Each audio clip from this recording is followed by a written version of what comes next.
Hello everyone. आप सभी का फिर से स्वागत है। ये घटना चक्र हिस्ट्री का डिस्कशन है और हम लोग मध्यकालीन भारतीय इतिहास को डिस्कस करें, जिसमें आज का टॉपिक है शाहजहां।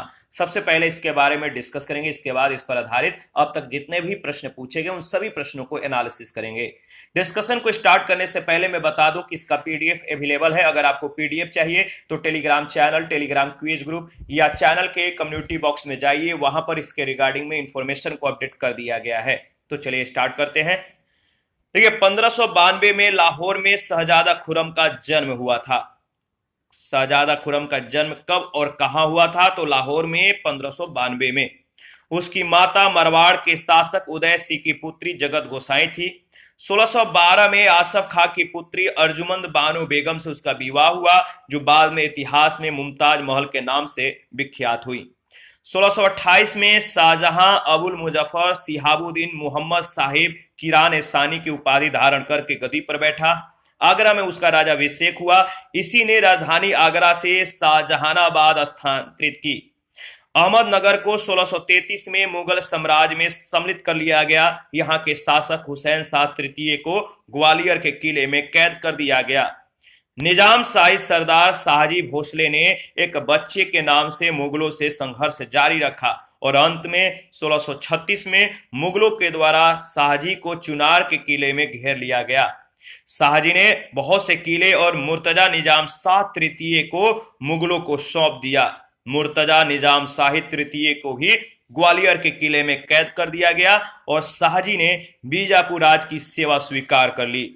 शाहजहां के समय गोलकुंडा और बीजापुर ने जो है मुगलों से संधि कर ली।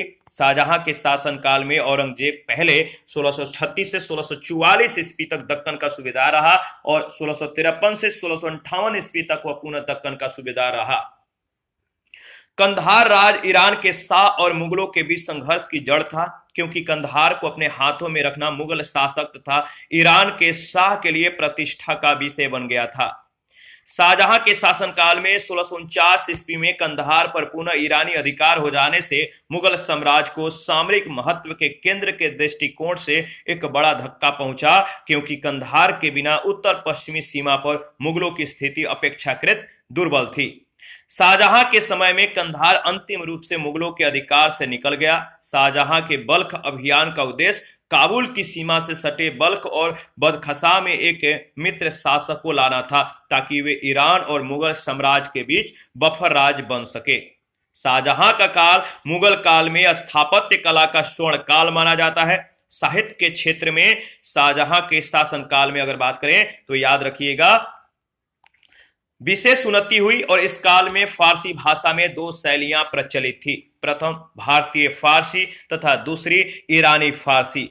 भारतीय फारसी शैली के विद्वानों में अब्दुल हमीद लाहौरी, मोहम्मद वारिस व चंद्रभान ब्राह्मण आदि थे। ईरानी फारसी शैलियों के विद्वानों में अमीनाई कजवीनी तथा जलालुद्दीन तबात बाई प्रमुख थे। ईरानी पद शैली का इस समय अधिक बोलबाला था। शाहजहां ने ईरानी फारसी पद शैली के कवि कलीम को राजकवि भी नियुक्त किया। कलीम के अगर बात करें तो कलीम के अतिरिक्त फारसी कवियों में सईदाई गिलानी, कुदसी, मिर मोहम्मद कासी, सायब, सलीम मसीह, रफी, फारूक, मुनीर, सोदा, चंद्रभान ब्राह्मण और हाजिक दिलेरी आदि थे। तो ये कविंद्राचार्य शाहजहां के आश्रित कवि थे। इनकी भाषा में ब्रज और अवधी का अनुपम समन्वय है। कविंद्र कल्प अगर बात करें तो कविंद्र कल्पलता उन्होंने शाहजहां की प्रशस्ति में प्रणीत की थी। सरस्वती उपाधि धारक यह विद्वान संस्कृत का मर्मज्ञ था। इसने बादशाह से निवेदन कर बनारस और इलाहाबाद में तीर्थ यात्रा कर समाप्त करवा दिया था। ताजमहल के निर्माण के लिए शाहजहां ने भारत, ईरान और मध्य एशिया से डिजाइनरों, इंजीनियरों और वास्तुकारों को एकत्र किया था। ताजमहल की वास्तुकला में भारतीय, ईरानी और मध्य एशियाई वास्तुकला का संतुलित समन्वय दिखाई पड़ता है। दिल्ली की जामा मस्जिद का निर्माण शाहजहां ने करवाया था। शाहजहां के द्वारा निर्मित इमारतों में दीवान ए आम, दीवान ए खास, शीश महल, मोती मस्जिद, खास महल, मुसमन बुर्ज, नगीना मस्जिद, जामा मस्जिद, ताजमहल और लाल किला प्रमुख है। अकबर के फतेहपुर सीकरी की भांति शाहजहां ने दिल्ली में अपने नाम पर शाहजहानाबाद नामक जो है एक नगर की स्थापना की और वहां अनेक सुंदर और वैभवपूर्ण भवनों का निर्माण कर उसे सुसज्जित करने का प्रयास किया। शाहजहानाबाद के भवनों में लाल किला प्रमुख है। इस किले के पश्चिमी द्वार का नाम लाहौरी दरवाजा और दक्षिणी द्वार का नाम दिल्ली दरवाजा है। यह सुंदरता और शोभा में अनोखा है। उपनिषदों का फारसी अनुवाद और शाहजहां के शासनकाल में शहजादे दारा सिको ने सिर ए अकबर शीर्षक के तहत किया। इसमें 52 उपनिषदों का अनुवाद किया गया है। दारा को उसकी सहिष्णुता और उदारता के लिए लेनपुल ने लघु अकबर की संज्ञा दी है। यही नहीं, शाहजहां ने दारा को शाह बुलंद इकबाल की उपाधि प्रदान की थी और नज्म उल बहरीन दारा की मूल रचना है। शाहजहां के चारों पुत्रों में ज्येष्ठ दारा सिको सर्वाधिक सुशिक्षित अध्येता और लेखक था। उसने अनेक हिंदू धर्म ग्रंथों का अध्ययन किया एवं उपनिषदों, युग, वशिष्ठ, भगवद गीता आदि हिंदू धर्म ग्रंथों का फारसी में अनुवाद कराया। याद रखिएगा, मुगल बादशाह शाहजहां ने बलबन के द्वारा प्रारंभ की गई ईरानी दरबारी रिवाज जो था सिजदा को समाप्त कर दिया गया, जो कि बलबन ने आरंभ किया था। 1636 से 37 में सिजदा प्रथा का अंत कर दिया गया और जमीन बोस की प्रथा भी खत्म कर दी गई और पगड़ी में बादशाह की तस्वीर पहनने की मनाही कर दी गई। इसको भी मतलब कि खत्म कर दिया गया। Doctor A.L. श्रीवास्तव ने अपनी पुस्तक मुगल कालीन भारत में लिखा है कि शाहजहां का जो शासनकाल है भारत में मध्यकालीन इतिहास में स्वर्ण युग के नाम से प्रसिद्ध है। यह केवल कला और कला में भी वास्तुकला की दृष्टि से ये जो सत्य माना जा सकता है। अगर बात करें तो एल्फिंस्टन ने शाहजहां के काल के बारे में लिखा है कि शाहजहां का काल भारतीय इतिहास में सर्वाधिक समृद्धि का काल था। यहां पे आप मैप को देखिए और प्रश्न पूछा गया है कि ऊपर दिए गए मानचित्र में छायांकित क्षेत्र है किसको दर्शाया गया है। तो जो छायांकित क्षेत्र है इस एरिया को छोड़कर जो छायांकित एरिया है किसको दर्शाया गया आपको बताना है। ये जो छायांकित एरिया है यहां से लेकर इधर तक ये है शाहजहां का एरिया, शाहजहां का ये साम्राज्य है। यानी सही जवाब हो जाएगा सी ऑप्शन में, शाहजहां का साम्राज्य। और ये IAS प्री 2001 में प्रश्न पूछा गया था। मानचित्र में शाहजहां का साम्राज्य को दर्शाया गया है क्योंकि इसमें काबुल शामिल है, जबकि गोलकुंडा उसके साम्राज्य के बाहर था। गोलकुंडा को औरंगजेब के द्वारा 1687 में अधिकृत किया गया था। सेकंड प्रश्न, ईरान के शाह और मुगल शासकों के बीच झगड़े की जड़ क्या थी? ईरान के शाह और मुगल शासकों के बीच झगड़े की जो जड़ थी वो क्या थी? तो सही जवाब है कंधार। बी ऑप्शन बिल्कुल करेक्ट ऑप्शन है। इसके बारे में अगर बात करें तो कंधार राज ईरान के शाह और मुगलों के बीच संघर्ष की जड़ थी या जड़ था, क्योंकि कंधार को अपने हाथों में रखना मुगल शासक और ईरान के शाह के लिए प्रतिष्ठा का विषय बन गया था। दोनों शासकों की साम्राज्यवादी योजनाओं को कार्यान्वित किया जाना बहुत कुछ कंधार को अपने हाथों में रखने पर भी जो है निर्भर करता था। थर्ड है, कंधार के निकल जाने से मुगल साम्राज्य को एक बड़ा धक्का पहुंचा। कंधार के निकल जाने से मुगल साम्राज्य को एक बड़ा धक्का पहुंचा। क्या धक्का पहुंचा? कि सामरिक महत्व के केंद्र के दृष्टिकोण से इसको जो है काफी धक्का पहुंचा मुगल साम्राज्य को। मतलब कंधार के निकल जाने से मुगल साम्राज्य को काफी धक्का लगा, क्योंकि सामरिक महत्व का जो ये केंद्र था कंधार, ये इनके दृष्टिकोण से ये निकल चुका था, इनके दृष्टिकोण में चेंजिंग कर दिया था। शाहजहां के शासनकाल में 1649 में कंधार पर जो है पुनः ईरानी अधिकार हो जाने से मुगल साम्राज्य को सामरिक महत्व का जो केंद्र था, इस केंद्र के दृष्टिकोण से एक बड़ा धक्का पहुंचा, क्योंकि कंधार के बिना उत्तर पश्चिमी सीमा पर मुगलों की स्थिति अपेक्षाकृत दुर्बल थी, कमजोर थी। शाहजहां के समय में कंधार अंतिम रूप से मुगलों के अधिकार से निकल गया। 4 नंबर, बनारस और इलाहाबाद के तीर्थ यात्रा कर की समाप्ति के लिए किसने मुगल बादशाह के सामने बनारस के पंडितों का नेतृत्व किया था? बनारस और इलाहाबाद के तीर्थ यात्रा कर की समाप्ति के लिए किसने मुगल बादशाह के सामने बनारस के पंडितों का नेतृत्व किया था? इसका सही जवाब हो जाएगा कविंद्राचार्य, यानी सी ऑप्शन। बनारस के संस्कृत और हिंदी के महान विद्वान कविंद्राचार्य या कविंद्राचार्य सरस्वती को जो है शाहजहां के द्वारा राजकीय संरक्षण प्रदान किया गया था। कविंद्र कल्पलता, याद रखिए कविंद्र कल्पलता, उन्होंने शाहजहां की प्रशस्ति में प्रणीत की थी। सरस्वती उपाधि धारक यह विद्वान संस्कृत का मर्मज्ञ था। इसने बादशाह से निवेदन कर बनारस और इलाहाबाद के तीर्थ यात्रा कर समाप्त करवा दिया था। 5 नंबर है, किस मुगल शासक ने बनारस के संस्कृत और हिंदी के महान विद्वान कविंद्राचार्य सरस्वती को राजकीय संरक्षण प्रदान किया था? किस मुगल शासक ने बनारस के संस्कृत और हिंदी के महान विद्वान कविंद्र आचार्य सरस्वती को राजकीय संरक्षण प्रदान किया था? सही जवाब है शाहजहां। सी ऑप्शन बिल्कुल करेक्ट ऑप्शन है। इसके बाद है 6, शाहजहां के बल्ख अभियान का उद्देश्य क्या था? शाहजहां के बल्ख अभियान का उद्देश्य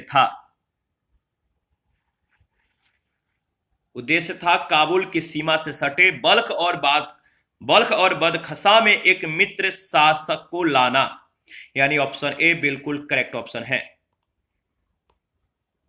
इसके बाद बादशाह शाहजहां की कामना अपने पूर्वज बाबर के मातृभूमि को पुनः अधिकृत करने की न होकर मध्य एशिया और पश्चिमी एशिया के राज्यों में शक्ति संतुलन की अधिक थी। उसके बल्ख अभियान का उद्देश्य काबुल के सीमा से सटे बल्ख और बदखसा में एक मित्र शासक को लाना था, ताकि वे ईरान और मुगल साम्राज्य के बीच बफर राज बन सके। 7 नंबर है, निम्न में से कौन शाहजहां के शासनकाल का राजकवि था? निम्न में से कौन शाहजहां के शासनकाल का राजकवि था? सही जवाब है कलीम, ऑप्शन ए कलीम। शाहजहां के ईरानी फारसी पद शैली के कवि कलीम को यानी अबू जलीह को राजकवि नियुक्त किया। कलीम के अतिरिक्त फारसी कवियों में सईदाई, गिलानी, कुदसी, मीर मोहम्मद कासी, सायब, सलीम, मसीह, रफी, फारूक, मुनीर, सोदा, चंद्रभान ब्राह्मण और हाजिक दिलेरी आदि थे। 8 नंबर, मुमताज महल का असली नाम क्या था? मुमताज महल का असली नाम था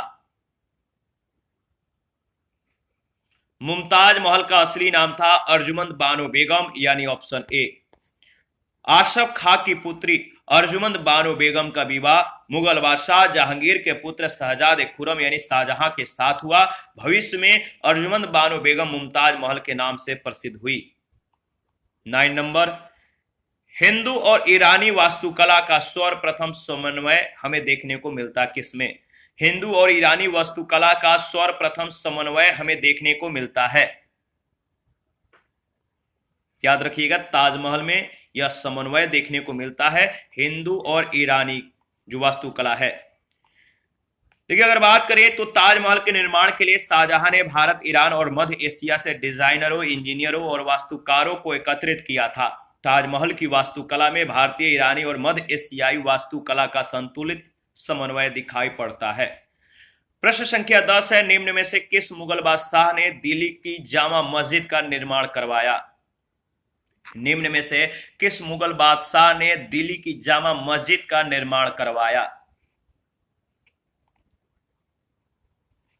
इसका सही जवाब हो जाएगा शाहजहां। सी ऑप्शन बिल्कुल करेक्ट ऑप्शन है। ठीक है, दिल्ली का जामा मस्जिद का निर्माण शाहजहां ने करवाया था। मुगल सम्राटों में शाहजहां सबसे महान भवन निर्माण करता था। उसके काल में चित्रकार और स्वर्णकार की कला का कलात्मक संयोग हुआ। जामा मस्जिद दिल्ली के लाल किले के बाहर ऊंचे चबूतरे पर स्थित है। इसके जो है 3 प्रवेश द्वार है, जिनमें पूर्वी प्रवेश द्वार से बादशाह नमाज पढ़ने आया करता था और अन्य 2 प्रवेश द्वारों यानी उत्तरी और दक्षिणी से सामान्यतः प्रजा आया करती थी। 11 नंबर है, दिल्ली की प्रसिद्ध जामा मस्जिद का निर्माण किसने किया? दिल्ली की प्रसिद्ध जामा मस्जिद का निर्माण किसने किया? सही जवाब है शाहजहां। बी ऑप्शन बिल्कुल करेक्ट ऑप्शन है। 12 नंबर है, निम्नलिखित में से किसने साम्राज्य की राजधानी आगरा से दिल्ली स्थानांतरित की? निम्नलिखित में से किसने साम्राज्य की राजधानी आगरा से दिल्ली स्थानांतरित की? सही जवाब है शाहजहां ने, सी ऑप्शन बिल्कुल करेक्ट ऑप्शन है। 1628 में शाहजहां अबुल मुजफ्फर शिहाबुद्दीन मोहम्मद साहिब किरान ए सानी की उपाधि धारण कर गद्दी पर बैठा। आगरा में उसका राजाभिषेक हुआ। इसी ने राजधानी आगरा से शाहजहानाबाद दिल्ली जो है स्थानांतरित की। आगे बढ़ते हैं। नेक्स्ट 13 सूचीवंश सूची 2 के साथ मिलान करना। एक तरफ स्मारक, दूसरी तरफ उसके निर्माता का नाम दिया गया है। तो चलिए मिलान करते हैं। अलाई दरवाजा जो दिल्ली में है, इसके निर्माता कौन थे? तो इसका सही जवाब हो जाएगा अलाउद्दीन खिलजी। अलाउद्दीन खिलजी याद रखिएगा। बुलंद दरवाजा जो कि फतेहपुर सीकरी में है, इसके निर्माणकर्ता अकबर। मोती मस्जिद जो कि आगरा में है, निर्माता शाहजहां। मोती मस्जिद जो दिल्ली में है, इसके निर्माता औरंगजेब थे। यानी सी ऑप्शन बिल्कुल करेक्ट ऑप्शन है। दोबारा से रिवाइज कर लेते हैं। अलाई दरवाजा दिल्ली में है, जो कि निर्माता अलाउद्दीन खिलजी थे। बुलंद दरवाजा फतेहपुर सीकरी में है, इसके निर्माता अकबर। मोती मस्जिद आगरा में शाहजहां, और मोती मस्जिद जो दिल्ली में है, इसके निर्माता औरंगजेब थे। दिल्ली के लाल किले का निर्माण किसने करवाया था? दिल्ली के लाल किले का निर्माण करवाया था, किसने करवाया था? सही जवाब है शाहजहां, डी ऑप्शन बिल्कुल करेक्ट ऑप्शन है। अकबर के फतेहपुर सीकरी की भांति शाहजहां ने दिल्ली में अपने नाम पर शाहजहानाबाद नामक एक नगर की स्थापना की और वहां अनेक सुंदर और वैभवपूर्ण भवनों का निर्माण कर उसे सुसज्जित करने का प्रयास किया। शाहजहानाबाद के भवनों में लाल किला प्रमुख है। यह चतुर्भुज आकार का किला लाल बलुआ पत्थर से निर्मित होने के कारण लाल किले के नाम से प्रसिद्ध है। इस किले के पश्चिमी द्वार का नाम लाहौरी दरवाजा और दक्षिणी द्वार का नाम दिल्ली दरवाजा है। यह सुंदरता और शोभा में अनोखा है। 15 लाल किले के निर्माण के श्रेय का अधिकारी कौन है? लाल किले के निर्माण के श्रेय का अधिकारी कौन है?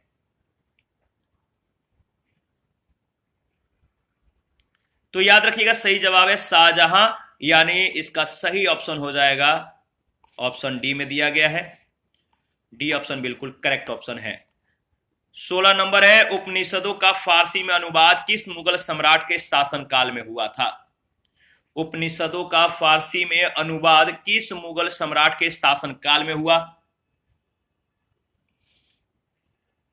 याद रखिएगा शाहजहां इसका सही जवाब हो जाएगा। देखिए अगर बात करें तो उपनिषदों का फारसी अनुवाद शाहजहां के शासनकाल में शहजादे दारा सिको ने सीर ए अकबर शीर्षक के तहत किया। इसमें 52 उपनिषदों का अनुवाद किया गया है। दारा को उसकी सहिष्णुता और उदारता के लिए लेनपुल ने लघु अकबर की संज्ञा दी है। यही नहीं, शाहजहां ने भी दारा को शाह बुलंद इकबाल की उपाधि प्रदान की थी। मज्म उल बहरीन दारा की मूल रचना है। 17 नंबर है। इनमें से किसे शाहजहां ने शाह बुलंद इकबाल की पदवी दी थी? इनमें से किसे शाहजहां ने शाह बुलंद इकबाल की पदवी दी थी? तो सही जवाब है दारा सिकोह को, यानी ऑप्शन ए बिल्कुल करेक्ट ऑप्शन है। 18 नंबर है। दारा सिकोह ने किस शीर्षक के अंतर्गत उपनिषदों का फारसी में अनुवाद किया था? दारा सिकोह ने किस शीर्षक के अंतर्गत उपनिषदों का फारसी में अनुवाद किया था? तो सही जवाब है सीर ए अकबर, डी ऑप्शन बिल्कुल करेक्ट ऑप्शन है। और 19 नंबर है। सीर ए अकबर के लेखक कौन थे? सीर ए अकबर के लेखक कौन थे? सही जवाब क्या होगा बताइए? सही जवाब है दारा सिकोह, बी ऑप्शन बिल्कुल करेक्ट ऑप्शन है। प्रश्न संख्या 20 है। अधोलिखित में कौन एक दारा सिकोह की रचना है? अधोलिखित में से कौन एक दारा सिकोह की रचना है? तो मजमउल बहन, मजमउल बहन, मजमउल बहन या मज्म उल बहरीन दारा सिकोह की, मज्म उल बहरीन दारा सिकोह की मूल रचना है। जबकि उपनिषदों का फारसी अनुवाद दारा सिकोह ने शीर्ष ए अकबर शीर्षक के तहत किया है। दारा सिकोह को किस स्थान पर दफनाया गया था? दारा सिकोह को किस स्थान पर दफनाया गया था?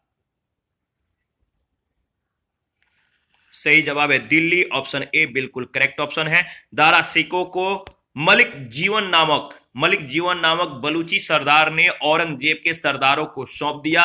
औरंगजेब के द्वारा नियुक्त विशेष न्याय समिति ने दारा को बेधर्मी घोषित किया और मृत्युदंड की आज्ञा दी। 1659 में दारा का जो है कत्ल कर दिया गया और उसके सिर को आगरा के ताजमहल परिसर में और धड़ को हुमायूं के मकबरे में दफना दिया गया, किंतु इतिहास की अनेक पुस्तकों में इसका वर्णन नहीं मिलता है। दारा की कब्र हुमायूं के मकबरे वाले परिसर में है और इस प्रश्न का जो सही उत्तर है दिल्ली मानना अधिक उपयुक्त है। 22 हिंदू धर्म ग्रंथों का अध्ययन करने वाला प्रथम मुस्लिम था। हिंदू धर्म ग्रंथों का अध्ययन करने वाला प्रथम मुस्लिम कौन था? याद रखिएगा दारा सिको सही जवाब हो जाएगा, बी ऑप्शन बिल्कुल करेक्ट। हिंदू धर्म ग्रंथों का अध्ययन करने वाला प्रथम मुस्लिम दारा सिको था। शाहजहां के चारों पुत्रों में ज्येष्ठ दारा सिको सर्वाधिक सुशिक्षित, अध्येता और लेखक था। उसने अनेक हिंदू धर्म ग्रंथों का अध्ययन किया और उपनिषदों, योग, वशिष्ठ, भगवद गीता आदि हिंदू धर्म ग्रंथों का फारसी में अनुवाद कराया। 23 नंबर है, निम्नलिखित में से किस इतिहासकार ने शाहजहां के शासनकाल को मुगल काल का स्वर्ण युग कहा है? निम्नलिखित में से किस इतिहासकार ने शाहजहां के शासनकाल को मुगल काल का स्वर्ण युग कहा है? याद रखिएगा सही जवाब हो जाएगा एएल श्रीवास्तव।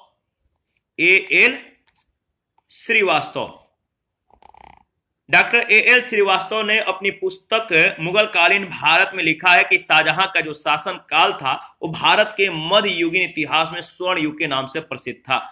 यह केवल कला और कला में भी वास्तुकला के दृष्टि से सत्य माना जा सकता है। जेएन सरकार और वीए स्मिथ शाहजहां के काल को स्वर्णकाल मानने के पक्ष में नहीं है और आरएस शर्मा ने शाहजहां के काल को स्पष्ट रूप से मुगल काल का स्वर्ण काल माना है। 24 सुप्रसिद्ध कोहिनूर हीरा शाहजहां को किसने उपहार में दिया था? सुप्रसिद्ध कोहिनूर हीरा शाहजहां को किसने उपहार में दिया था? तो याद रखिएगा मीर जुमला इसका सही जवाब हो जाएगा। मीर जुमला का वास्तविक नाम मोहम्मद सईद था। मोहम्मद सईद यह मूल रूप से आदिरस्तान का रहने वाला था। यह व्यापार व्यवसाय करने के उद्देश्य से गोलकुंडा चला आया था। आरंभ में यह हीरे का व्यापारी था, यह हीरे के व्यापार करता था। बाद में वह गोलकुंडा के सुल्तान अब्दुल्ला कुतुब शाह की सेवा में जाकर वजीर का पद प्राप्त किया। बादशाह शाहजहां ने मीर जुमला को 5000 का मनसब और उसके पुत्र मोहम्मद अमीन को 2000 का मनसब प्रदान किया। इससे खिन्न होकर गोलकुंडा के सुल्तान अब्दुल्ला कुतुब शाह ने मीर जुमला के परिवार तथा संपत्ति को जब्त कर लिया। इससे क्रोधित होकर शाहजहां ने औरंगजेब को गोलकुंडा से युद्ध करने के लिए भेजा, पर दोनों में संधि हो गई। यह मीर जुमला भी औरंगजेब से आ मिला। शाहजहां ने मीर जुमला को आगरा वापस बुलाया और उसे मुअज्जम खां की पदवी से सम्मानित किया। इस अवसर पर मीर जुमला अपने साथ बादशाह के लिए अमूल्य भेंट लेकर आया। इसी के अवसर पर उसे शाहजहां को कोहिनूर हीरे की भेंट दी। इसी अवसर पे और जो मूल्य और सौंदर्यता में संसार में अद्वितीय समझा जाता है। 25 नंबर है, किस मुगल बादशाह ने बलबन के द्वारा प्रारंभ किया गया दरबारी रिवाज सिजदा समाप्त कर दिया गया था? किस मुगल बादशाह ने बलबन के द्वारा प्रारंभ किया गया दरबारी रिवाज सिजदा समाप्त कर दिया गया था? सही जवाब है शाहजहां, सी ऑप्शन बिल्कुल करेक्ट ऑप्शन है। मुगल बादशाह शाहजहां ने बलबन के द्वारा प्रारंभ की गई ईरानी दरबारी रिवाज सिजदा समाप्त कर दिया गया था। 1636 से 37 में सिजदा प्रथा का अंत कर दिया गया। जमीन बोस की प्रथा भी खत्म कर दी गई और पगड़ी में बादशाह की तस्वीर पहनने की मनाही कर दी गई। ये बातें शाहजहां के धार्मिक दृष्टिकोण के उदाहरण के रूप में प्रस्तुत की जाती है। सिजदा साष्टांग दंडवत प्रणाम जैसा होता था, जो इस्लामी परंपराओं के अनुसार केवल खुदा के लिए ही किया जा सकता था। इन बातों का स्थान पर चहार तस्लीम की प्रथा लागू की गई। इन बातों के स्थान पे कौन सी प्रथा लागू हुई? चहार तस्लीम की। किंतु मनुची बताता है कि बाद में चहार तस्लीम और सिजदा में भेद जो था उसको दोनों के बीच भेद करना कठिन हो गया। 26 निम्नलिखित में से कौन शाहजहां के शासनकाल में अधिकांश समय तक दक्कन का गवर्नर रहा? निम्नलिखित में से कौन शाहजहां के शासनकाल में अधिकांश समय तक दक्कन का गवर्नर रहा था? तो इसका सही जवाब क्या होगा बताइए। तो देखिए, अगर बात करें तो इसका सही जवाब हो जाएगा औरंगजेब। डी ऑप्शन बिल्कुल करेक्ट ऑप्शन है। शाहजहां के शासनकाल में औरंगजेब पहले 1636 से 44 तक दक्कन का गवर्नर रहा। 1652 में उसे जो है पुनः इस पद पर नियुक्त किया गया था, जिस पर वह उत्तराधिकारी के युद्ध में विजय और मुगल बादशाह बनने तक रहा। इसी के साथ आज का जो सेशन है समाप्त करते हैं। नेक्स्ट सेशन में औरंगजेब के बारे में डिस्कस करेंगे। आप अपना प्रतिक्रिया देते रहें। आपके प्रतिक्रियाओं का हमें बेसब्री से इंतजार रहता है। जिन लोगों ने Telegram channel, Telegram quiz group, ये चैनल के कम्युनिटी जो चैनल का जो टेलीग्राम या जो फेसबुक पेज या जो इंस्टाग्राम पेज है, अगर अगर आपको लिंक पता नहीं है तो वीडियो के डिस्क्रिप्शन बॉक्स में भी है या चैनल के कम्युनिटी बॉक्स में भी जाकर आप जो है वहां से ज्वाइन कर सकते हैं। लिंक दिया गया है, तो आप वीडियो के डिस्क्रिप्शन बॉक्स के लिंक को जो है क्लिक करके हमें ज्वाइन कीजिए, हमें सपोर्ट कीजिए। थैंक यू, मिलते हैं नेक्स्ट सेशन में।